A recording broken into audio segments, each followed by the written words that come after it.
Guys, ito po yung mga bahay na pinapatayo ng kapatid ko na parintahan. Itong blue, medyo malaki po ito.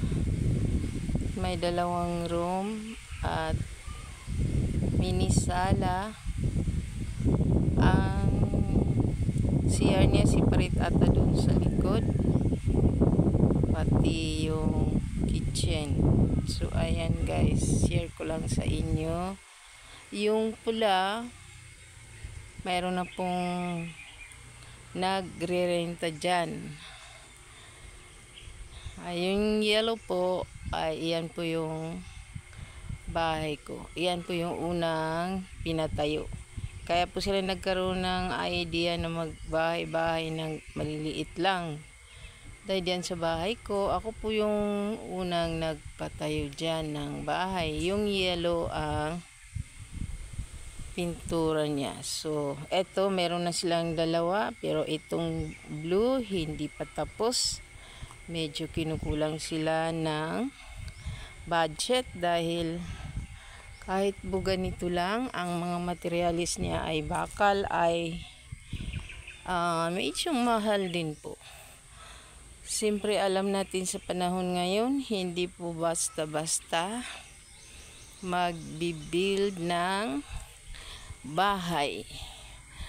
Pero balita ko itong blue medyo malaki-laki ang parenta dito kasi malaki din po. Mga nandun na po sa mga 10 plus, siguro 12 to 15 taong ang renta.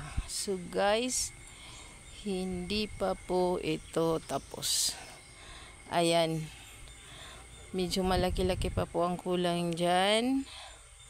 Kaysa may double walling.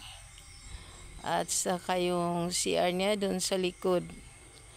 At saka yung flooring niya. Yung flooring niya po, yung parang marine plywood pero may design. Iyon po ang ginagawa nilang pang flooring. Yung dito po sa silong ay paunti-unti daw nilang lalagyan ng lupa. Kasi alam po natin mga guys, di po basta-basta magpalagay ng lupa. Kahit ito pong pispa na ito, tinatakpan, ayan, paunti-unti. Ayan, gumawa na po sila ng parang kalsada na para yung sasakyan makakapasok na dito sa blue. So guys, share ko lang sa inyo ang aming mga pabahay kung sakali mayroong magkakagusto, magkaka-interest. So guys, thanks for watching. Bye bye.